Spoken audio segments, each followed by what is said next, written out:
bientôt.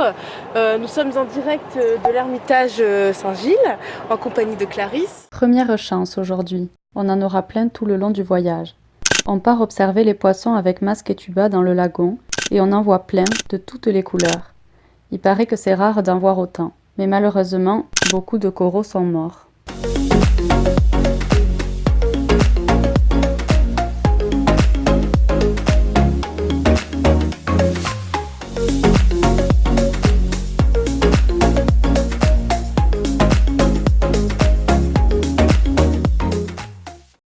Pour finir la journée en beauté, on part voir le coucher du soleil au Cap Laoussé. On arrive par un joli sentier entouré d'arbres sinueux qui laissent passer la lumière de fin de journée. On s'avance sur les coulées de lave qui forment des falaises au-dessus de l'océan et des petits bassins en contrebas. Lorelai me prend d'en haut, puis me rejoint en bas pour changer de point de vue. Mais en s'approchant, elle se fait piquer le doigt par un oursin.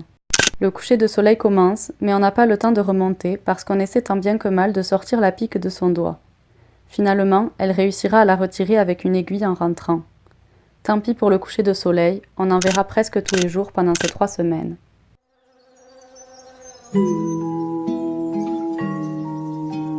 Pendant la montée au volcan, la route est de plus en plus belle. On dirait un paysage de film fantastique. On est au-dessus des nuages et il y a plein de végétation humide autour de nous, dont le vert contraste avec la terre rouge qui a coulé sur la route à cause de la pluie. Le tout éclairé par la lumière dorée de fin de journée, c'est magnifique. Et une fois arrivé en haut du col, la lune. Une grande plaine de roches volcaniques désertiques, avec par endroits de la terre rouge. Ce matin, réveil à 3 heures. On empile les couches pour ne pas avoir froid, et nous voilà partis affronter la pluie. Heureusement, la météo se calmera un peu après le début de la randonnée. La plaine forme une sorte de coupole autour de nous, avec pour couvercle un tapis d'étoiles impressionnant.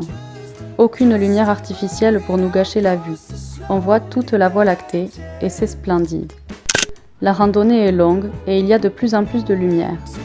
Quand on arrive enfin au sommet, le soleil pointe le bout de son nez rose au-dessus des nuages, avec au loin l'océan. Le cratère prend des teintes orangées. C'est assez impressionnant de se dire que là, sous nos pieds, il y a de la lave qui bout. On voit d'ailleurs de la fumée s'échapper du fond du cratère. On profite du spectacle une dizaine de minutes et très rapidement, ça se couvre à nouveau. Les nuages descendent dans le cratère et il se remet à bruiner. On fait tout le retour sous une pluie battante. J'ose à peine lever les yeux pour voir le paysage qu'on n'a pas pu voir à l'aller à cause de la nuit, parce que je me fais fouetter le visage par le vent froid et les gouttes de pluie. Encore une chance du voyage. Si on était parti 10 minutes plus tard, on n'aurait même pas vu le cratère à cause des nuages. Et se lever à 3 heures du matin, marcher dans la nuit et sous la pluie pour rien voir une fois en haut, non merci. Arrivé à la voiture, on est obligé de se déshabiller entièrement et d'essorer nos habits comme si on venait de faire une lessive. Et 2 heures plus tard, on est à la plage, sous un soleil éblouissant.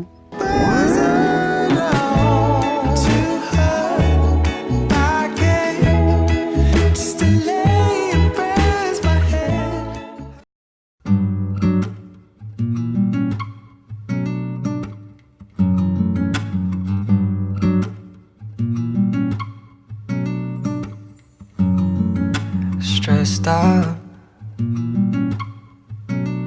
feeling lost and I don't know what to do now. Depuis qu'on est arrivé, je suis vraiment impressionnée par toutes ces couleurs. À Grand-Anse, la plage de sable blanc contraste avec les roches volcaniques noires, puis il y a le bleu de l'océan et le vert des cocotiers. À Cap-Méchant, le paysage est féerique. Les vagues turquoises bordées d'écume blanche s'éclatent sur la falaise noire. Et sur le haut de la falaise, là où nous marchons, l'herbe ressemble à de la mousse tellement elle est moelleuse.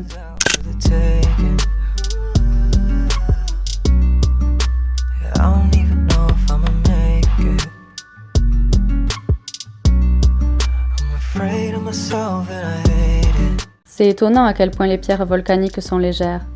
Comme c'est poreux, ça n'a pas du tout le poids auquel on pourrait s'attendre. On dirait des éponges noires et dures. On en a trouvé une avec des petits bouts de verre, parce que parfois, quand la lave se mélange au sable, ça fait du verre à cause de la chaleur. C'est étrange parce que ça n'a pas l'air naturel, alors que justement, si. seems. Throw it all away. Give a fuck about what they say. I gotta disagree.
Kélonia est un centre où sont récupérées les tortues blessées ou sauvées du braconnage et qui sont soignées ici avant d'être relâchées dans l'océan dès que leur état le permet. Les bijoux en écailles de tortue sont donc faits avec des carapaces de tortues retrouvées déjà mortes, mais aucune n'est tuée exprès pour ça.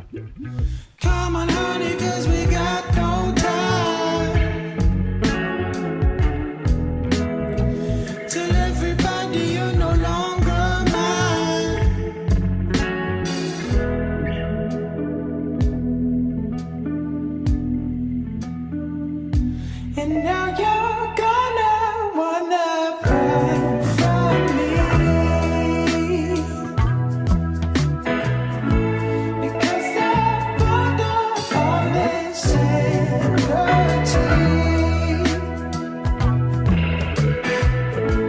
and pick another color for the sky.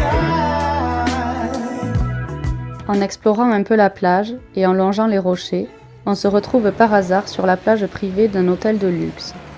Il n'y a absolument personne sur cette petite plage si jolie, avec des transats et des parasols, alors que la piscine de l'hôtel est bondée. Du coup, on s'y installe l'air de rien, comme si on était des clientes.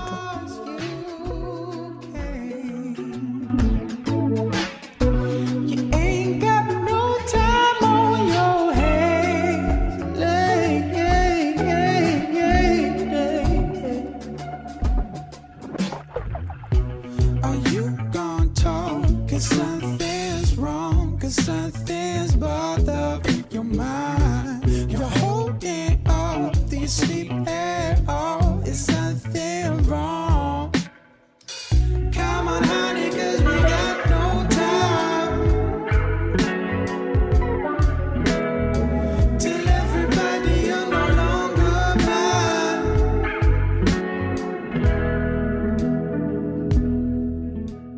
Ce matin, on part prendre le bus à la gare pour Cilaos, parce que nous partons pour quelques jours de randonnée dans le cirque de Mafat. Le trajet est déjà une aventure en soi.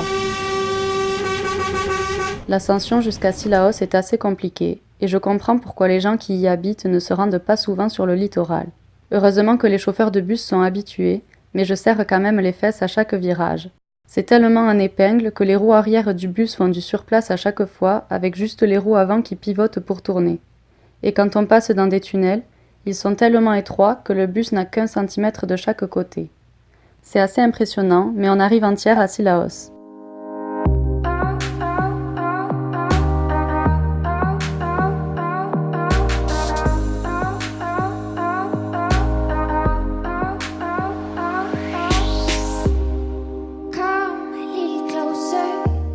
Comme il y a eu un problème lors de notre réservation, on a été surclassé. Nous voilà donc dans une maison immense, avec 4 chambres d'au moins 3 places chacune, un grand salon, une belle salle de bain avec une baignoire, 2 toilettes, une grande cuisine, une terrasse au rez-de-chaussée et surtout une terrasse sur le toit, depuis laquelle on a une vue magnifique sur le cirque.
I've been holding my breath, I've been counting to 10 over something you said. I've been holding back tears while you're throwing back beers. I'm alone in bed. You know I'm afraid of change. Guess that's why we stay the same. So tell me to leave, I'll pack my bags, get on the road. L'arrivée à la nouvelle me plaît beaucoup. L'ambiance est très différente de la veille à Marla, où c'était très silencieux et presque un peu lugubre. Là, on entend de la musique au loin, des gens qui rient et qui parlent de partout. Les maisons sont très colorées et il y a une belle école toute peinte. On rejoint le bar central du village où un petit groupe s'est amassé autour de quelques jeunes qui jouent du tam-tam.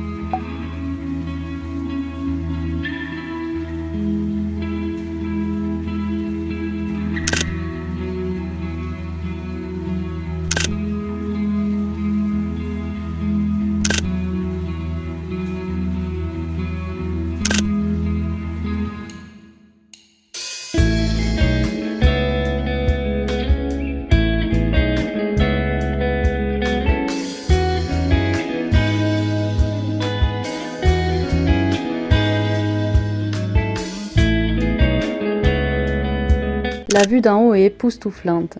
On passe au-dessus des ravines et à côté des pailles en queue. Une fois au-dessus du lagon, on dirait une carte postale, avec ses nuances de bleu qui se mélangent au-dessus de la barrière de corail.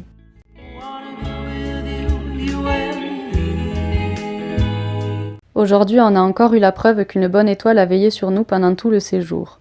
On voulait absolument nager avec des baleines, mais on s'y est prise bien trop tard et tout est complet. Mais après plusieurs tentatives, 2 jours avant de partir, 2 places se libèrent et on pourra finalement participer à une sortie. On a nagé avec des baleines. C'est l'expérience la plus incroyable que j'ai vécue de toute ma vie. Terrifiant et magnifique à la fois. Je me suis sentie minuscule et pourtant, il y avait cette étrange sensation de calme tellement leur nage est lente et majestueuse. C'était la première fois que je nageais en mer profonde. C'est une sensation étrange parce que c'est très apeurant et à la fois si relaxant. Le silence, les rayons de soleil qui transpercent la surface de l'eau, la couleur bleue à perte de vue. J'ai à peine le temps de prendre mes marques dans l'eau et de réaliser où je suis, que j'aperçois déjà la première baleine qui s'approche. Rien que de le dire, j'en ai des frissons. J'ai du mal à décrire ce que j'ai ressenti à ce moment. Je serre fort la main de Lorelai et ma respiration s'accélère. Je m'efforce de rester calme et immobile, comme on nous a dit de le faire, mais c'est très impressionnant. J'avais peur, mais j'étais émue. Elle s'approche tellement près qu'on la touche du bout des doigts. J'ai caressé quelques instants sa peau épaisse, où il y a des petites algues qui se sont accrochées. C'est fou de pouvoir dire « j'ai touché une baleine ».